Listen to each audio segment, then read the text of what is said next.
Ropa, comida y hasta cerveza, a la puerta de su casa y con un solo clic. En esta edición de Efecto Naim, exploramos cómo Uber Eats, Rappi y otras aplicaciones de entregas a domicilio están transformando las economías. Además, discutimos el futuro de las criptomonedas con la reconocida periodista Laura Chin y le presentamos a los políticos literarios que han escrito exitosos libros de ficción. Esto y más a continuación.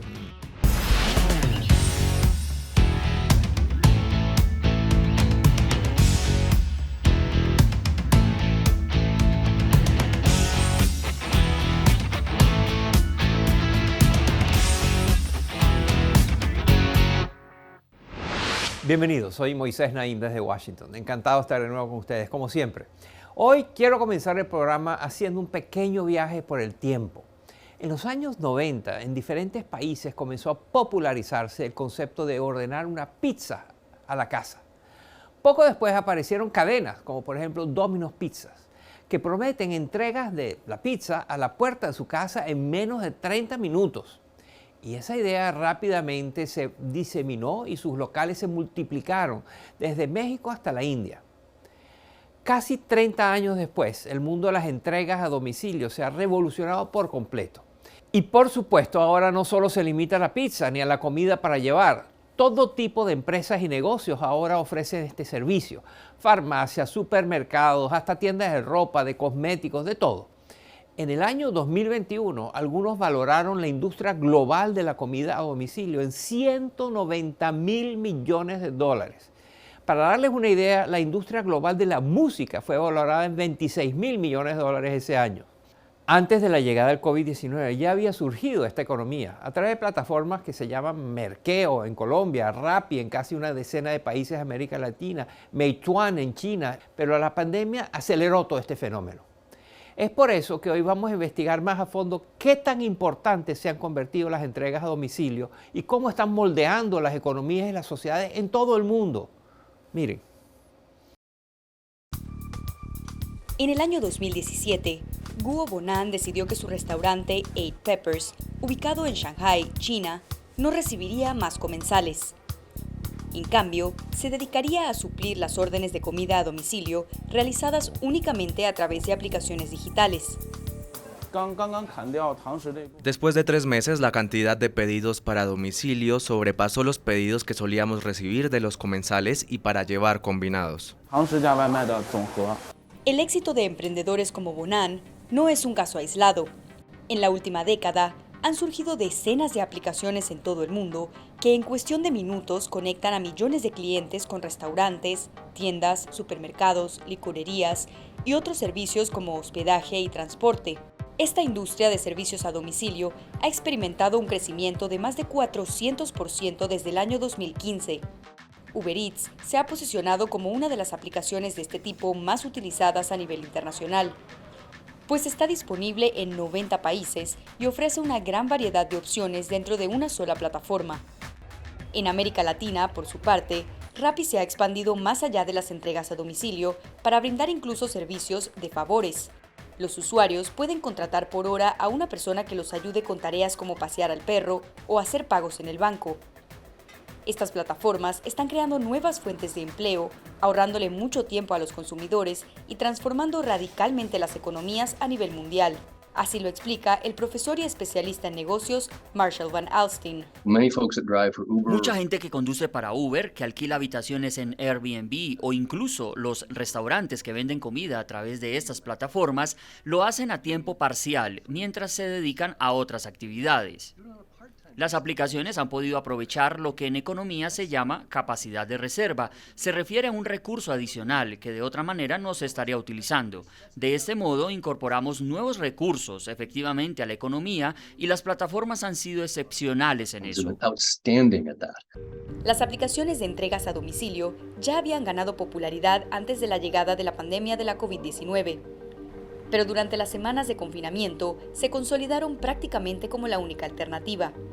Tan solo un año después de la llegada del coronavirus, el uso de las aplicaciones creció un 33% a nivel global. Muchos negocios que aún no utilizaban estas plataformas se sumaron para poder mantener la operatividad durante la pandemia. Su éxito fue tal que optaron por mantenerlas e incluso expandirlas una vez que se levantaron las restricciones. Fue el caso de la tienda por departamentos Ripley, en Perú, que desde 2022 ofrece entregas a domicilio de las compras realizadas por Internet el mismo día. Y es que la rapidez de las entregas es un factor cada vez más importante para los clientes. En el año 2021, aplicaciones como la estadounidense GoPuff, la alemana Gorillas y la turca Getir triplicaron sus ingresos con respecto al año anterior, gracias a su concepto de entregas en menos de 20 minutos.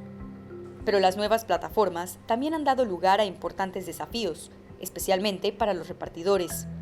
A veces, los trabajadores son explotados y no se les paga el valor total de sus salarios. Es muy difícil ganarse la vida con estas plataformas, sobre todo si se trabaja en ellas a tiempo completo. Y probablemente necesitemos repensar el sistema para que sea más fácil para los empleados ganar un sueldo digno o para darles un potencial de ganancias adicionales o acciones de las compañías. En países como México, Brasil y Argentina, ya han surgido múltiples huelgas con relación a los salarios, las malas condiciones de las calles y la inseguridad que expone a los repartidores a secuestros y asesinatos. En China, el descontento de los trabajadores ha sido tal que a mediados del año 2021, el gobierno se vio obligado a implementar regulaciones para garantizar sus salarios y protecciones. Y no solo eso, existe también una preocupación medioambiental, pues el alto volumen de repartidores circulando genera más emisiones de dióxido de carbono. Además, muchas de las entregas que realizan son despachadas en contenedores y bolsas de plástico de un solo uso. Esto ha llevado a que algunas empresas como Uber se comprometan con lograr 0 emisiones de dióxido de carbono para el año 2040. Por otra parte, la conveniencia e incluso la necesidad que surgió durante la pandemia habían logrado convencer a los consumidores de invertir dinero extra para disfrutar de estos servicios. Pero la creciente inflación global podría revertir esta tendencia. Queda por verse cómo la industria se adaptará a estos desafíos para poder seguir brindando sus codiciados servicios. Las entregas a domicilio, sin duda, están transformando las vidas de millones de personas en todas partes y de maneras que antes resultaban inimaginables. Y al regresar a la pausa, cambiamos de tema. Vamos a hablar con una invitada que se ha dedicado a desentrañar el complicado mundo de las criptomonedas. Muy interesante, no se vayan.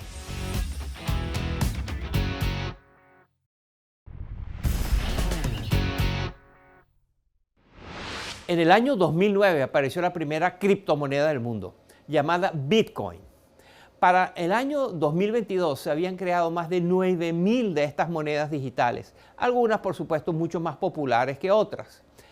A diferencia del peso argentino, de la libra esterlina o del dólar estadounidense, las criptomonedas no están reguladas por las autoridades centrales, como los bancos centrales o los gobiernos. En cambio, estas monedas virtuales, monedas digitales, se apoyan en una tecnología conocida como blockchain, que mantiene un registro digital y público de todas las transacciones. Esta idea ha generado muchas expectativas a lo largo de los años, pero con las promesas también ha llegado un sinnúmero de frustraciones, escándalos, crisis. Por ejemplo, en noviembre del año 2022, la plataforma de intercambio de criptomonedas que se llama FTX se declaró en bancarrota, después de dejar en evidencia que había desviado fondos de clientes para inversiones ruinosas. Mi invitada de hoy lleva años reportando sobre los altibajos de las criptomonedas, sus principales protagonistas y sus consecuencias y la manera como están funcionando. Hoy comparte su visión con nosotros, nos da una idea de cómo ve ella el futuro de esta controversial tecnología. Su nombre es Laura Shin y es una periodista y escritora estadounidense muy reconocida. Shin es presentadora de un muy popular podcast sobre criptomonedas llamado Unchained, Desencadenado. Además, es autora de un libro sobre estos temas titulado Cryptopians o criptoutópicos, idealismo, avaricia, mentiras y la construcción del primer gran frenesí por las criptomonedas. Esta es mi conversación con Laura Shin. Mire. Bienvenida al programa, Laura Shin. Es un placer tenerla con nosotros. Thanks for having me.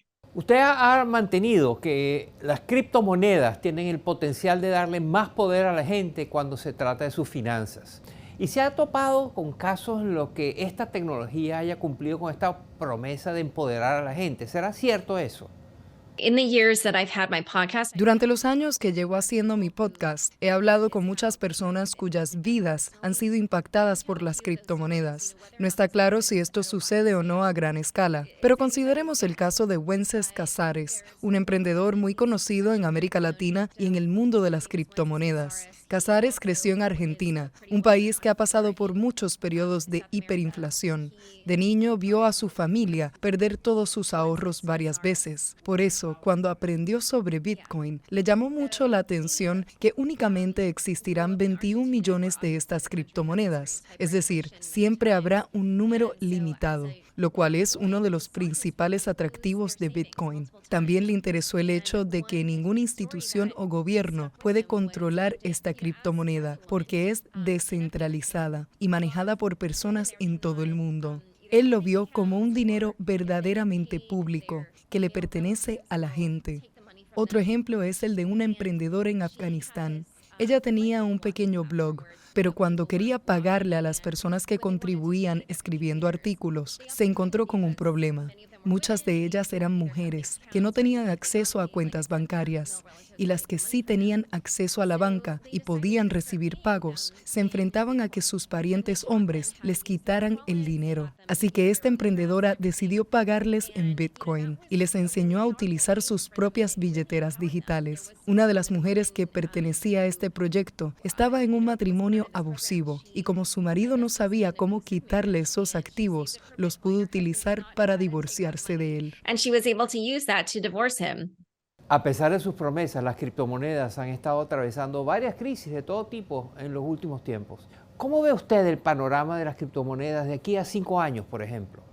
So, in kind of the crypto idealists world, En un mundo criptoidealista, dirían que los casos de bancarrotas y colapsos que han ocurrido recientemente son reflejo del peligro de la centralización. Consideremos la caída de FTX, que era una importante casa de cambio de criptomonedas. Los criptoidealistas dirían que el problema es que entidades centralizadas como FTX crecieron demasiado, creando precisamente un riesgo sistémico para las criptomonedas. Es por eso que algunos expertos creen que muchas personas optarán por una ruta descentralizada, en la que cada quien pueda mantener control de sus monedas. Ahora bien, tras la caída de FTX, también es probable que las autoridades busquen implementar más regulaciones a las criptomonedas. Y si llegaran a exigir que se mantengan a estos intermediarios y actores centralizados que faciliten las transacciones, ¿quién sabe qué podría pasar? Pues se vería básicamente igual al sistema financiero tradicional, excepto que las personas intercambiarían activos en cripto, pero no estarían utilizando esta tecnología como fue originalmente diseñada. using the core technology in the way that it was originally designed. El gobierno de Estados Unidos acaba de publicar un importante informe en el que afirman que las criptomonedas están siendo utilizadas con cada vez más frecuencia en ámbitos como el narcotráfico, la trata de personas y crímenes internacionales de todo tipo. ¿Usted cree que la economía cripto se verá inundada por la presencia de criminales y actores nefastos de todo tipo? So Chainalysis, which is that blockchain analytics firm. Bueno, Chainalysis es una firma de análisis de blockchain que publica un reporte cada año. El reporte del año 2021 indica que las actividades criminales representaron únicamente el 0,15% de todas las transacciones en criptomonedas en ese año. Así que creo que en las criptomonedas hay mucha más especulación que actividad criminal. Esto se debe simplemente a que es una nueva tecnología y quizá los criminales aún no la conocen tan bien. Además, si hablas con los fiscales, todos te dirán, sin dudarlo, que prefieren procesar un crimen con criptomonedas, pues la blockchain donde aparecen las transacciones es pública y pueden seguirlas en tiempo real. Es mucho más fácil y rápido para ellos que el sistema de banca tradicional. In the traditional financial world. Nos estamos quedando sin tiempo, pero no la puedo dejar ir sin que nos hable de este nuevo fascinante libro que usted ha escrito que se titula Cryptopians o Criptoutópicos. Este libro detalla la fundación de Ethereum. Cuéntenos, ¿qué es Ethereum? ¿Y por qué le debe importar a nuestra audiencia, a todos nosotros? ¿Por qué nos debe importar? Ethereum is the second largest. Ethereum es la segunda mayor red de cripto y tiene su propia moneda llamada Ether.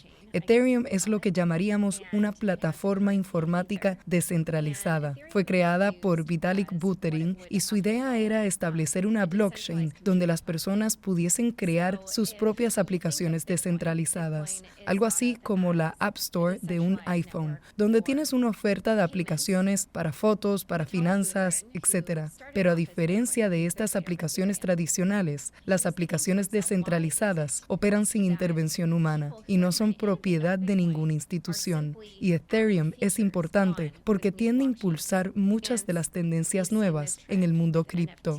Por ejemplo, los tokens no fungibles o NFTs y la llamada finanza descentralizada comenzaron con Ethereum. And all of those started with Ethereum. Laura Shin, una reconocida especialista en criptomonedas, ahora autora de un libro fascinante sobre Ethereum, que ya está disponible. Gracias, Laura Shin, por acompañarnos. Yeah, thanks for having me. Al regresar a la pausa, cambiamos de tema. Vamos a hablar sobre los políticos y presidentes que han dejado brillar su lado más literario. Ya verá de qué se trata.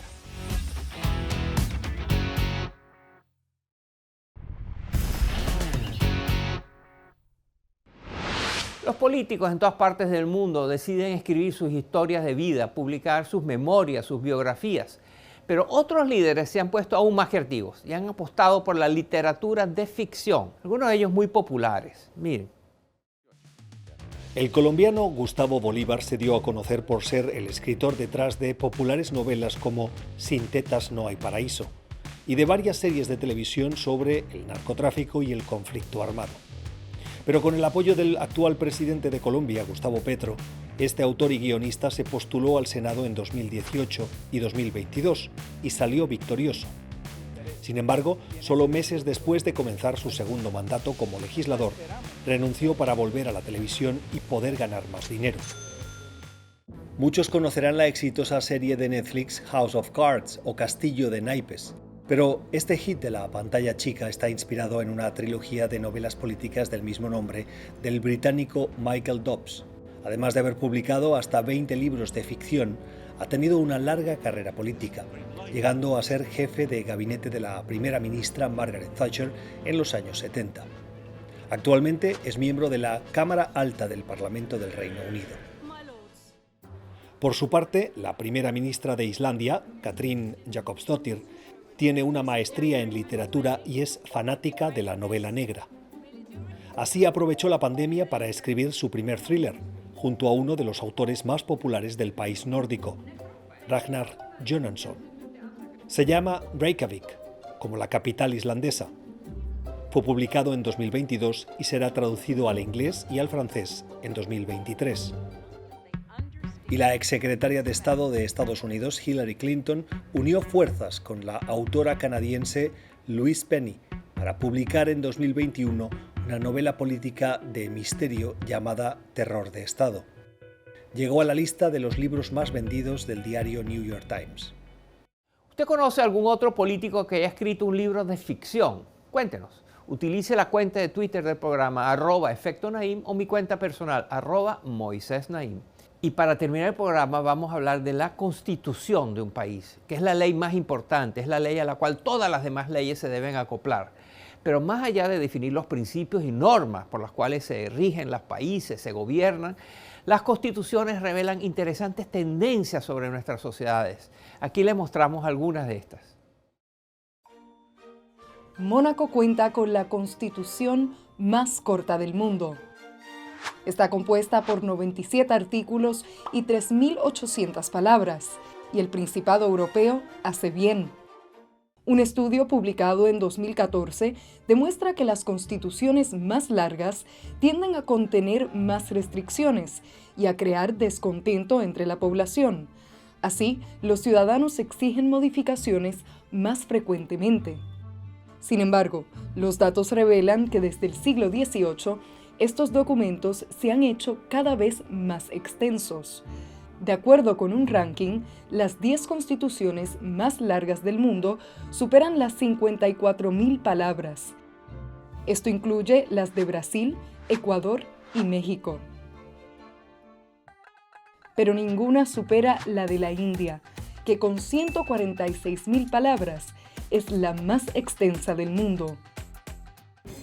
América Latina es una región experta en cambiar constituciones. Ha contado con más de 190 constituciones diferentes, con un promedio de 10 por país.